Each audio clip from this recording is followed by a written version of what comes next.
무균술이란 감염 관리를 통해 병원성 미생물을 최소화함으로써 침습적 시술 동안 환자를 보호하는 기술을 의미합니다. 잠재적인 병원균이 없는 상태를 유지하는 방법으로 의료 관련 감염을 예방하기 위하여 의료기관의 다양한 수술이나 시술 등에 적용되는 개념입니다. 무균술은 표준 무균술과 외과적 무균술로 구분되는데요. 표준 무균술은 무균 부위가 거의 없거나 적어 비교적 간단하고 짧은 시간 동안 이루어지는 시술에 적용하는 방법으로 저위험 무균 영역에서 사용됩니다. 외과적 무균술은 무균 부위가 광범위하거나 복잡하고 20분 이상의 시간이 소요되는 시술 시에 적용하는 방법으로 고위험 무균 영역에서 사용됩니다. 무균술을 수행하기 전에는 손위생을 시행하며 무균술 수행 시에는 장갑을 착용합니다. 표준 무균술은 정맥요법, 비위관 삽입 시 등에 사용하며 외과적 무균술은 도뇨관 삽입, 수술 시 등 사용합니다.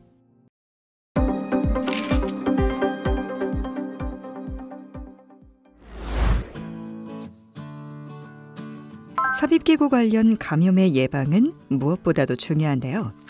유치도뇨관, 비위관, 기관 내관 등 삽입기구를 통하여 병원체가 인체 내로 침범하여 감염이 발생하기 때문입니다.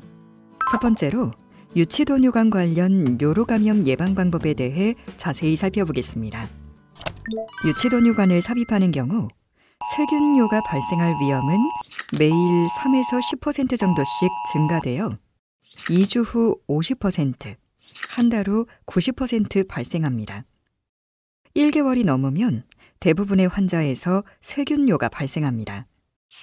유치도뇨관 관련 요로감염은 도뇨관 삽입부, 도뇨관과 연결도관의 접합부, 소변백의 배출구를 통해 세균이 침입하여 발생합니다.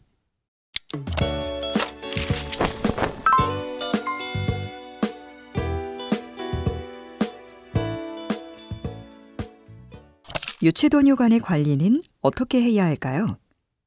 유치도뇨관과 소변백은 고정되도록 하고 무균적 폐쇄 도뇨 시스템을 유지하며 소변의 흐름이 막히지 않도록 합니다.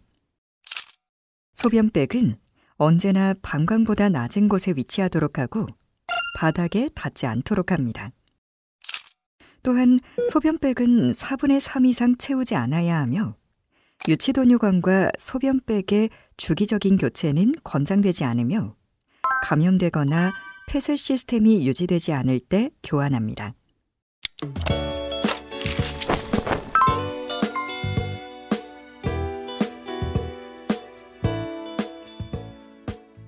유치도뇨관의 소변백을 비우기 위해 먼저 멸균 장갑을 착용합니다. 수집용기는 각 환자마다 개별 수집용기를 사용하고 주기적으로 소변백을 비웁니다. 소변을 비울 때는 소변이 튀지 않도록 하고 소변백의 소변 출구 꼭지가 수집용기에 닿지 않도록 주의합니다. 소변을 비우고 난 소변백의 입구는 소독제로 소독한 후 뚜껑을 씌웁니다. 장갑을 제거한 후 손위생을 철저하게 합니다.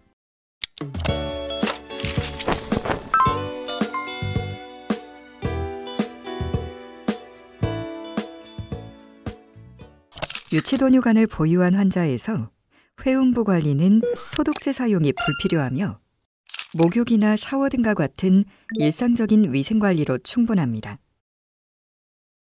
중환자실에 재원하고 있는 환자, 침상에서 안정을 취해야 하거나 거동이 불가한 환자, 그 외 개인위생이 불가능한 환자와 같이 개인위생 관리가 불가한 경우에는 멸균 생리식염수를 이용하여 위생적으로 관리합니다. 이번에는 비위관 관련 감염 예방 방법에 대해 알아볼까요? 영양액과 주입용기의 오염은 세균 감염을 일으켜 대상자의 설사와 같은 증상을 일으킵니다. 무엇보다 영양액 준비 및 주입 전에 손위생을 철저하게 하고 무균적으로 준비해야 합니다.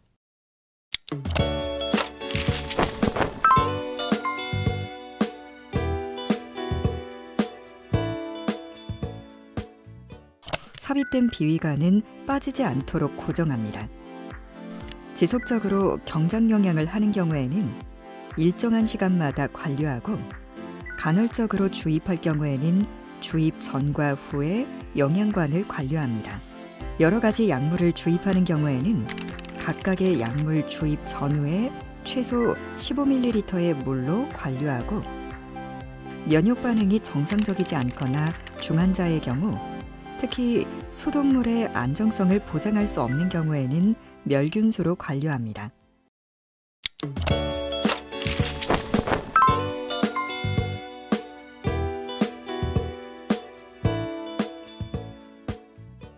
경장 영양 시 먼저 청결 장갑을 착용합니다.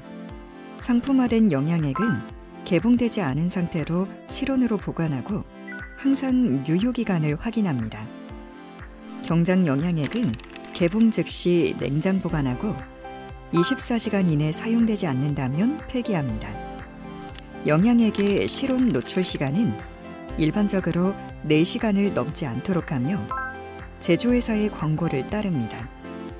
행위 후에는 마개를 꼭 닫아야 하며 비위관 교체는 더럽거나 막힌 경우에 하며 주사기는 24시간마다 교환합니다.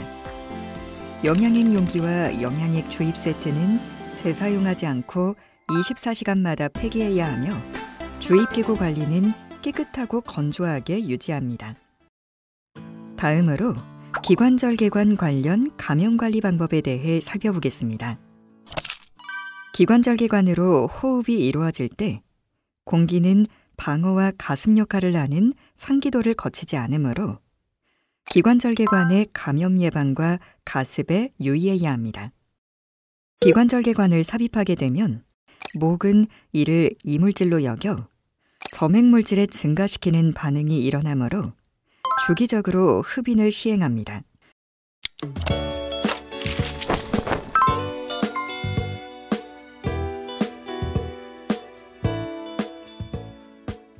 기관절개 삽입 및 절개 부위를 다루기 전과 후에 손위생을 시행합니다. 기관절개 부위 관리 및 기관절개용 튜브, 내관 교환 시에는 무균수를 준수합니다. 기관절개 부위 드레싱은 매일 또는 분비물이 많거나 드레싱이 젖으면 교환하고 기관절개관 부위를 건조하게 유지합니다.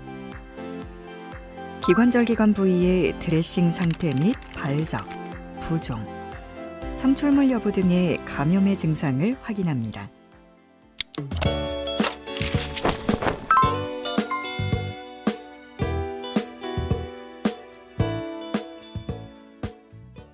기도내관은 완전히 무균의 상태가 아니기 때문에 추가적으로 오염시키지 않는 게 원칙입니다.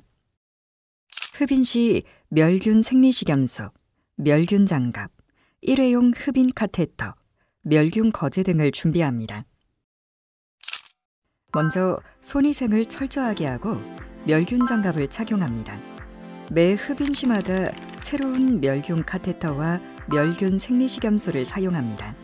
카테터 내 고인 분비물을 제거하기 위해 멸균 생리식염수를 사용합니다. 흡인을 한 카테터는 무균 용기에 있는 생리식염수를 다시 통과시킵니다. 기관, 구강, 비강을 흡인할 시에는 튜브를 각각 다르게 사용합니다. 배액병은 한 환자마다 새 것을 사용합니다.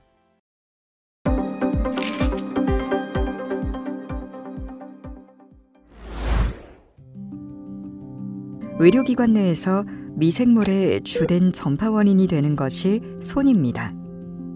따라서 의료 관련 감염을 예방하기 위해서는 30초 이상 올바른 손 씻기 수행이 가장 중요하고도 쉬운 방법이겠죠.